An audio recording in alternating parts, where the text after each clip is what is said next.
place that I visited one time on a tour when I first came to Holly Springs. Was a house called Linden Hill. That's them right there. And from the minute I walked into this place, I'm what they call a clairvoyant medium, a sensitive that has a gift. Although sometimes it can be a curse.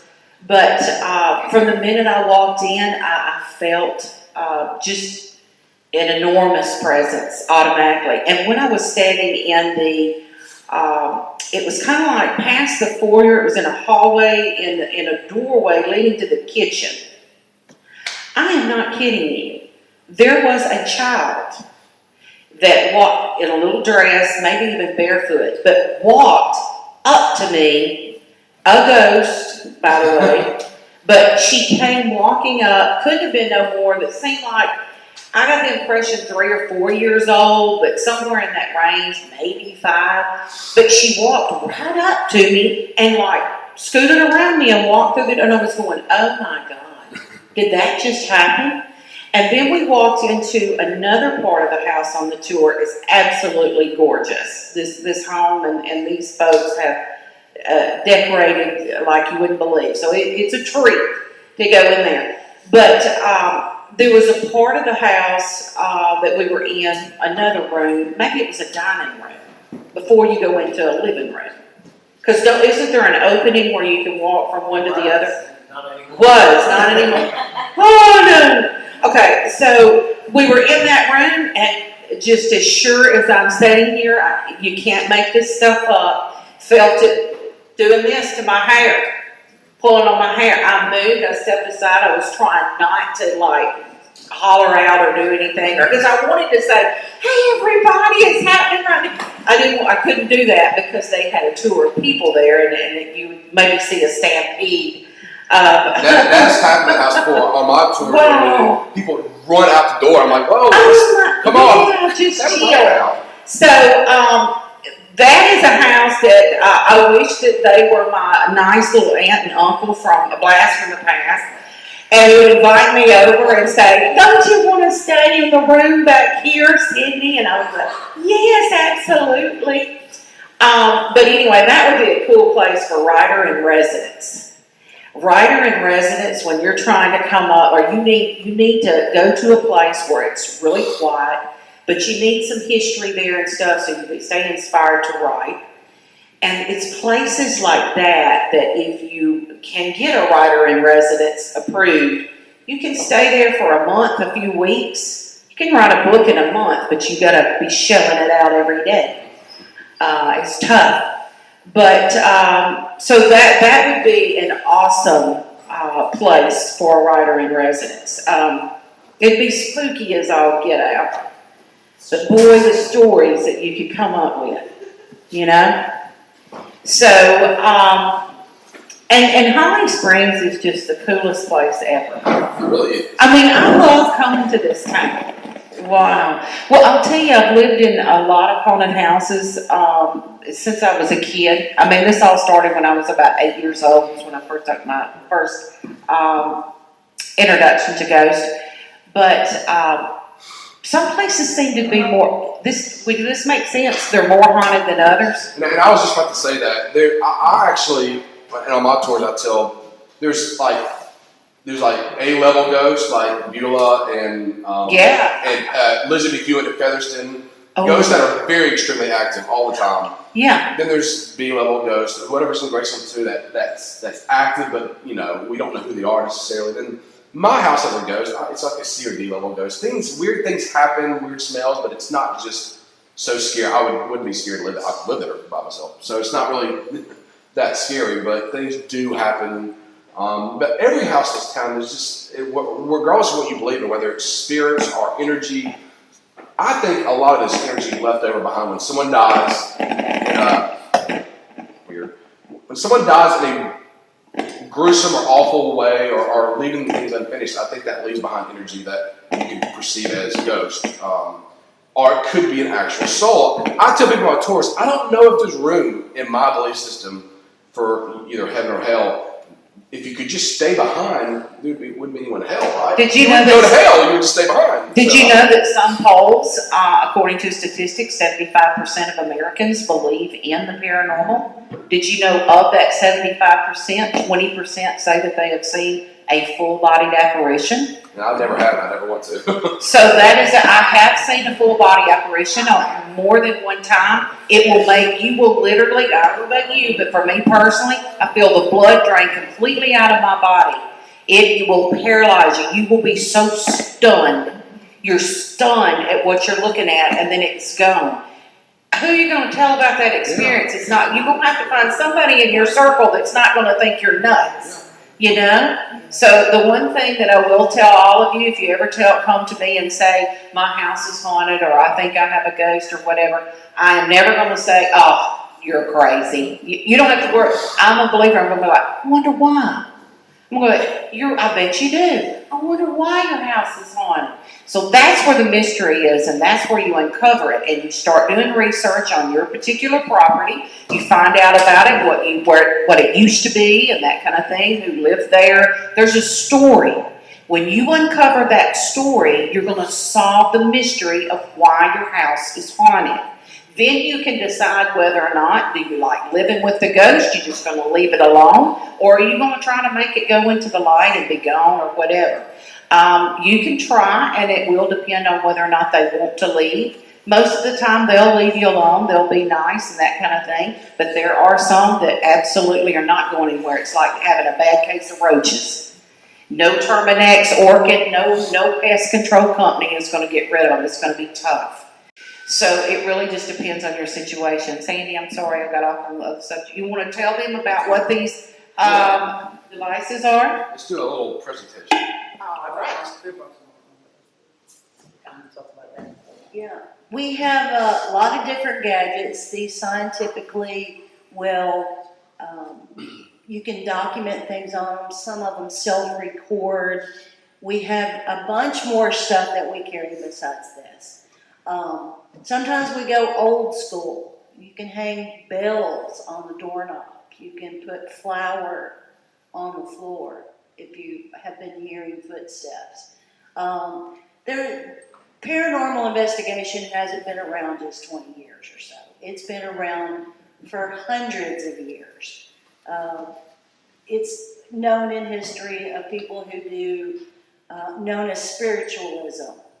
You know, where even like Abraham Lincoln's wife used to do seances and things like that. We just have a lot of equipment that you can actually see from other rooms here. We have been able to smell, different like cigar smoke or perfume. And in my house, no one who's ever lived in my house while I lived there has worn perfume, but that was one day, extremely strong smell of perfume, and my wife and I both smelled at the same time, and all my dogs turned around and looked behind them, and that was really creepy. The ghost at Strawberry Plains lets you know that she's there. Heavy Really? perfume smell. And at Buford Pusser's house, Sheriff Pusser, walking tall, we all know that story from Tennessee. Freshly showered soap smell from the bathroom, walking down the hall into a bedroom. You could smell it, you could follow it. It smelled like freshly made person. I mean, it smells like, Coast or Dial or And everyone whatever. Knows ghost hunters don't take baths, so it wouldn't. Yeah, it wasn't us. Yeah, we don't shower at the place. We don't shower. But that's one That thing, would be we don't wear perfume when we go, for that very reason. So if we smell perfume, I know it's not Sydney. Or Kindle. Or Kendall. Or Philip. All right. Wear deodorant, but nothing real foo-foo perfume. Sandy, one of our gentlemen over here wants to make a comment. We have, the question is why? We have a lot of smells also in our house, specifically roses. But you may smell it and I may not. Right. Why Why is it, and we may be standing next to each other, and you may get this overpowering, I guess, because I don't smell it, but you might get this overpowering smell of roses, and I'm like, yeah, okay. So that is a wonderful question. That is a wonderful question. Okay, so I'm going to tell you first, and then I'm going to try to answer that question specifically. Some people ask, why do some people experience the paranormal and other people don't? Why are children more susceptible to it than possibly adults? There's a very simple answer as far as the children are concerned, and I'm talking about children that are very young, 3 to 4 years old and up, that can talk and tell you, Mom, there's someone that's visiting my room every night. That age, that type of thing. Children have not been conditioned to believe that it's not possible. Do y'all understand this, what I'm talking about? They haven't been told, no, that's not true, that's not real. They don't know it's not real. They're seeing it. It's very real to them, their experience, and they're telling you. So depending on whether or not you nurture that ability in that child to be able to see it, that's one thing. Or if you tell them the rest of their life, no, don't talk about that kind of stuff because that's young. It depends on whether or not how they'll grow up believing in stuff. Okay, so the other thing is there are adults who are super sensitive. They have gifts. It doesn't mean necessarily that everybody's walking around as a clairvoyant medium. That you don't have to be. You might be an empath or just a sensitive type person. Maybe you're highly intuitive. You're more open-minded to different types of things. I will tell you that people that experience the paranormal are typically what they call type A personalities. Does everybody understand what a type A personality? Very emotional. We call those kind of the drama queens, but it's okay. I love them because I've been told I'm a type A. All right, so there are also people that are usually highly sensitive. They are musicians, artists, writers, singers, people that are type A's or creative type sorts. So those people usually are more prone to experience the paranormal. But here's why that some people think that, they might smell roses and I don't smell them. Perhaps that particular spirit is wanting that individual to experience them at that moment. Perhaps that particular spirit wants to talk to you in particular. Or there's a second theory that maybe I'm just not as intuitive as you are. Maybe I'm not picking that up. That can happen. There's something else too. If you're wanting to get better at this, let's say you're that type person that you walk into a place and you feel something's not right. If you want to get better at ghost hunting, just using your natural innate abilities, born abilities, use meditation. Try meditation. Do that 10 minutes a day. Or 10 minutes even 2 or 3 days a week helps. What you're doing is you're giving your mind a break from all of the other thoughts that are running through your head. Like, what am I cooking for dinner tonight? What time have I got to pick up the kids? All of this stuff. You're giving your mind a break from all of that. Let me tell you when you're going to start hearing and experiencing ghosts. When you get rid of all of that racket. When you get rid of all of that static that's in your head and you're quiet,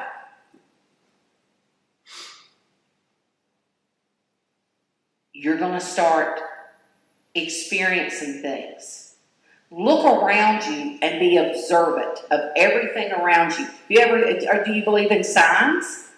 Do you believe in signs from the heavens? If you believe in signs from the heavens, you've got to get quiet. You've got to start observing your surroundings. Observe everything. That's how writers are. That's why people think we're so freaky. We observe everything. We usually don't miss very much. Why? Because we're maybe thinking about using you as a future character. There's actually quite a bit of activity up here, as you were talking about. Really? A lot of activity. Oh, wow. Oh, my goodness, the ball. Oh, was that me? Oh, was that you? I'm sorry. So that is, if you really want to experience the magic, it's literally magic, guys, in the world, all around you. Get yourself quiet, get your mind at rest, turn the radio off, turn things off, and just give yourself some time and start being observant of things that are going on in your daily life.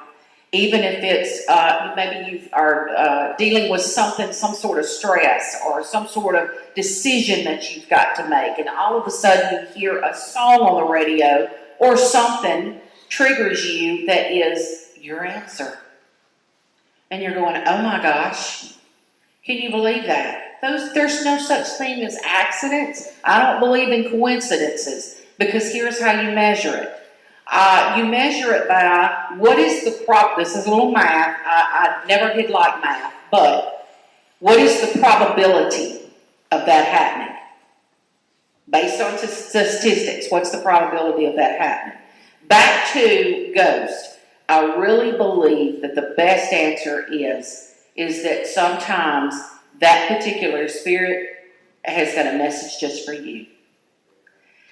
How else can you interpret that? If we have a clairvoyant medium in the room and she's gifted, or like the Long Island medium, who is, sometimes I'm not so sure about all of those folks that do that too, because it's you got to remember sometimes it's a moneymaker.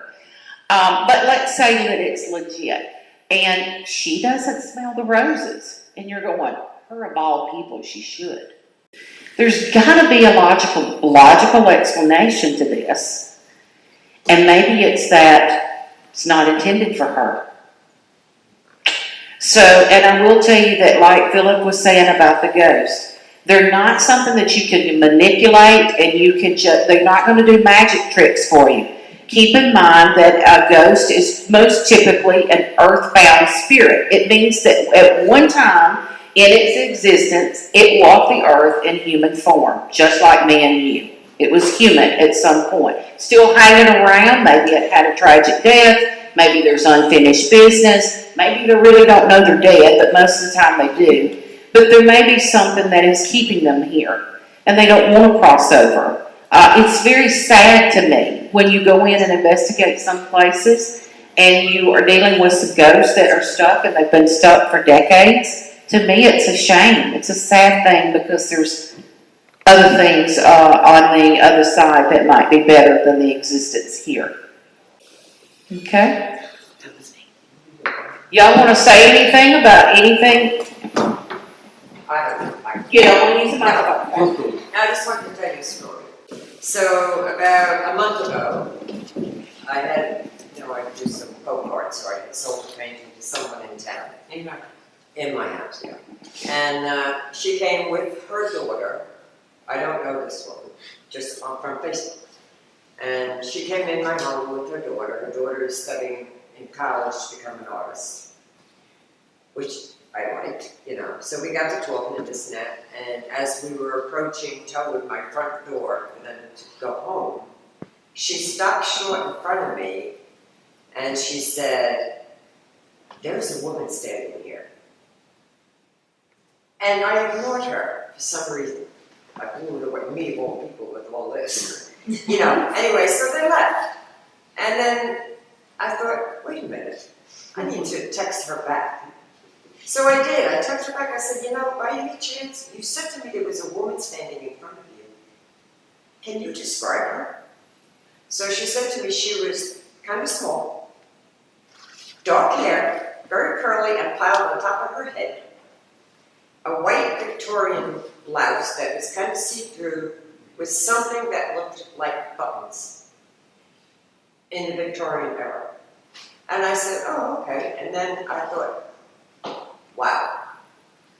So back in the 1800s, into the late 1900s, in between there was an artist in town, and her name was Nettie Fant. Mm-hmm. She described her to the T. There's a picture of her online. So I sent the the woman that talked to me about this video, the picture. And she said, oh my God, that's her. She's a medium one. And she's also, Nettie, of course, taught in Holly Springs, giving art lessons. And I'm an artist. The lady that was there, her daughter's an artist.